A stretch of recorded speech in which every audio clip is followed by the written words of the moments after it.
There are moments in life that split your world into two halves, the before and the after. I remember the exact moment mine split.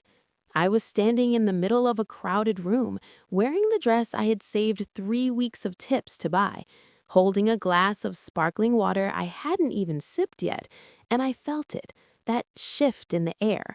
The kind of silence that isn't really silence at all, but 100 people holding their breath at the same time. And at the center of it all was my sister. But let me take you back, because this story didn't start in that night. It started long before that night. It started the way most betrayals do, quietly, warmly, disguised as love. My name is Dani. I'm the kind of woman who laughs too loud at her own jokes, cries at commercials, and still believes, even after everything, that people are mostly good. I grew up in a small house with big feelings, sandwiched between my mother's high expectations and my sister's Priya's effortless perfection. Priya was 2 years older, 2 inches taller, and somehow always 2 steps ahead. She had the kind of beauty that made rooms tilt, sharp cheekbones, a voice like warm honey, and this way of looking at you that made you feel like the most important person in the world. Growing up, I worshipped her. I know how that sounds, but when you're the little sister, your big sister is your whole universe before the real world even gets a chance. She was the one who held my hand on the first day of school. She was the one who stayed up with me when I had nightmares. She was the one who told me over and over again, "Dani, you are enough. Don't let anyone make you feel small." I carried those words like armor for years. I carried them right up until the night she used them against me. It was my company's annual gala. Now, I need you to understand what this event meant to me. I had spent 4 years building my small interior design business from nothing, from a laptop on a kitchen table, from a borrowed camera and a free website template. 4 years of early mornings, missed holidays, and more self-doubt than I could measure.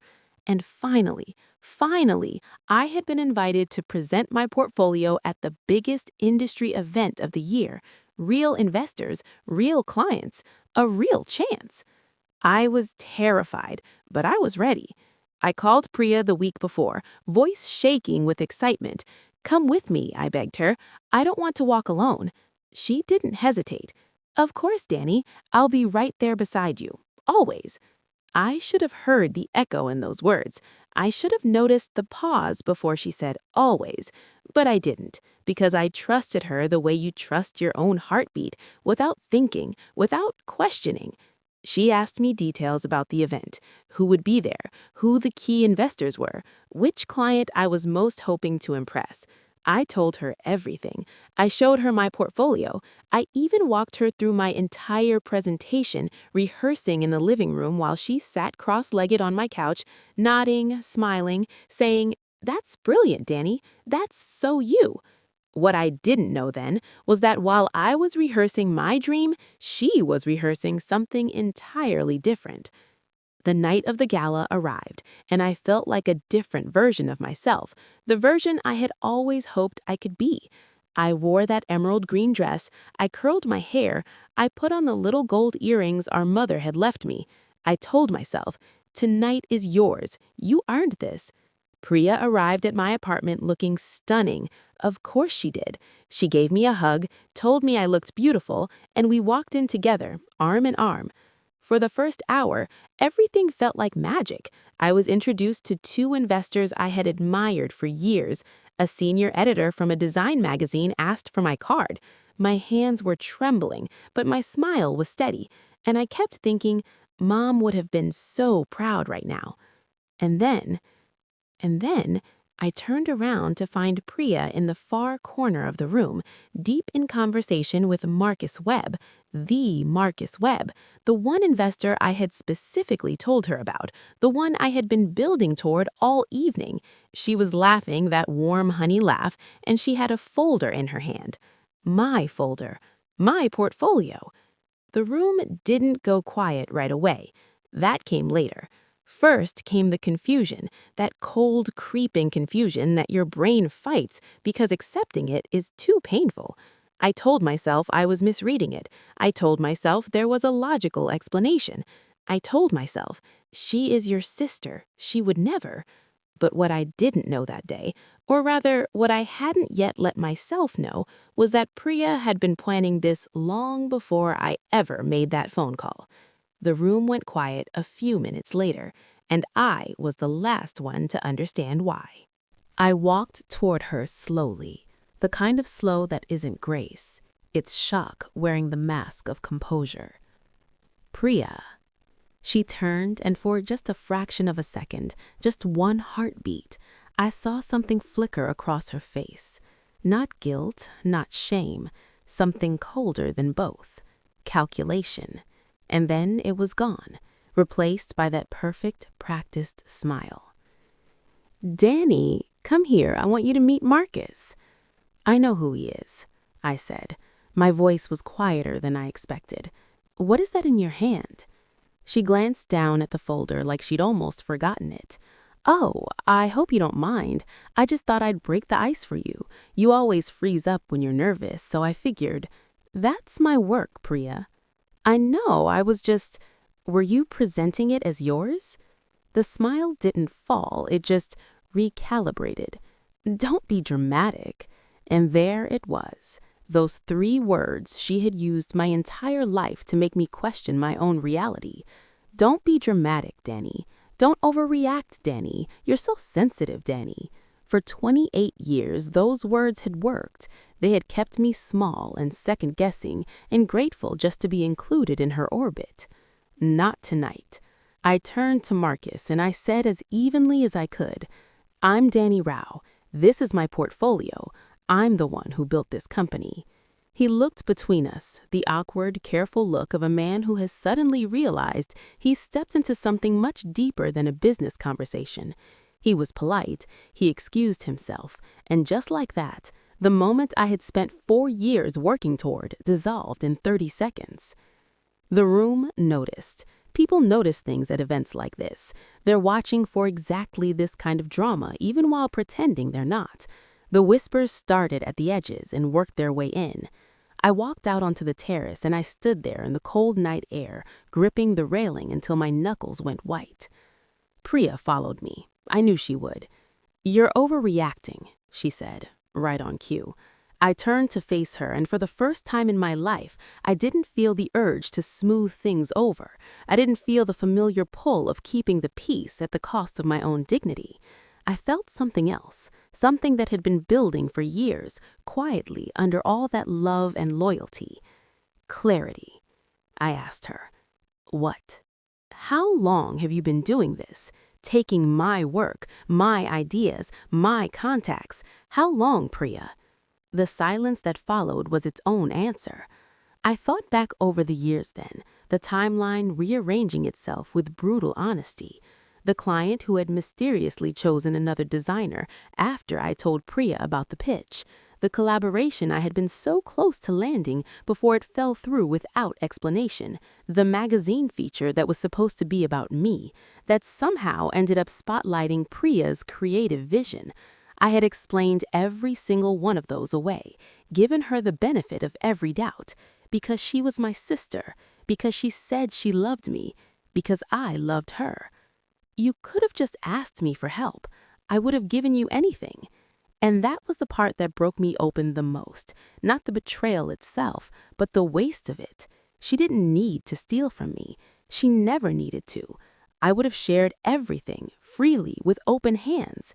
But she hadn't wanted partnership. She wanted superiority. And I, in my blind, unconditional love, had handed her every tool she needed to quietly dismantle me. She opened her mouth to say something. I held up my hand. Don't. I walked back inside alone, and I made a decision that changed everything. I want to be clear about something.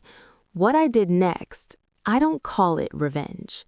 Revenge feels hot and reckless and desperate. What I did was deliberate. It was quiet, and it was a long time coming. That night, after the gala, I didn't cry. I sat at my kitchen table with a cup of tea I didn't drink, and I went through everything.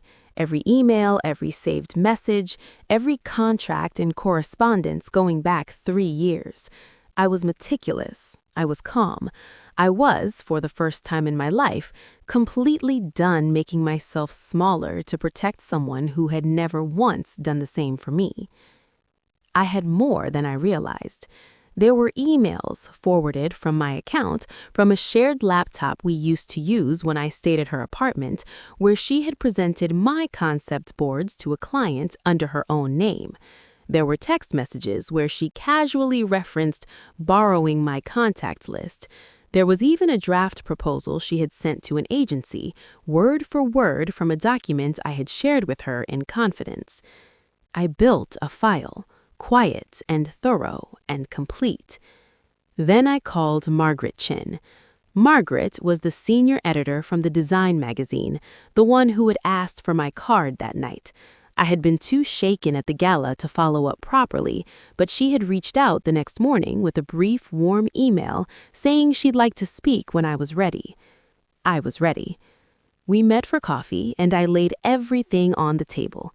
Not emotionally. I had already spent my tears somewhere private, somewhere that belonged only to me. I was professional. I was factual. I showed her my original work, my timestamps, my documented history. I showed her the evidence of what had been taken and when. Margaret listened without interrupting. She was the kind of woman who had seen everything and was still capable of being genuinely troubled by what she heard. 3 weeks later, she ran a feature. It was titled The Invisible Architect, the designer behind the work you've been misattributing for years. It was about me, my original projects, my documented timeline, my actual creative voice, given the space and the spotlight they had always deserved. It didn't name Priya explicitly. It didn't need to. The industry is smaller than it looks, and people who knew both of us understood exactly what they were reading. The ripple effect was swift, and honestly, more complete than I had anticipated. 2 of the clients Priya had poached quietly reached out to me directly. A collaboration I had lost years ago was revisited, with apologies that came stiffly but genuinely. Marcus Webb's firm sent a formal inquiry about my current projects within a month of the feature running. And Priya? She called me 14 times in the first week. I didn't answer. She sent messages, first angry, then defensive, then something that almost resembled remorse. I read them all. I didn't respond to any of them. Not because I wanted to punish her with silence, but because I had finally understood something. Some doors, once you close them with intention, aren't meant to be reopened. At least not yet. At least not until the person on the other side has done something more than ask for forgiveness because the consequences arrived. My mother used to say, "Dani, protect your softness. It's not a weakness. It's the most powerful thing about you." I used to think she meant I should guard it, hide it, keep it safe from the world, but I understand now what she actually meant. She meant, don't let anyone use your love as a ladder. Your warmth belongs to people who know what it costs. I am not a bitter woman. I don't carry this story like a wound. I carry it like a lesson, one I paid for dearly, but one that shaped something important in me. I learned that the people closest to us are not automatically the safest, that love without boundaries is not love, it's an open door with no lock. I learned that speaking up for yourself, even when your voice shakes, even when the room goes quiet and everyone is watching, that is not drama, that is dignity. I learned that the most powerful thing you can do after someone exposes themselves is to simply let them. You don't have to burn anything down. You don't have to announce their sins or make sure they suffer. You just have to stop covering for them. Stop explaining their behavior away. Stop shrinking yourself to make space for someone who was never, ever making space for you. The room went quiet that night because people sensed something shifting. They were right. It was me. I was done being silent, and the moment I stopped being quiet, everything else spoke for itself. If this story made you feel something, you're not alone. Drop a comment below. And if you've ever had someone close to you take what was yours, your work, your trust, your voice, this one's for you. Don't forget to like, subscribe, and share this with someone who needs to hear it today.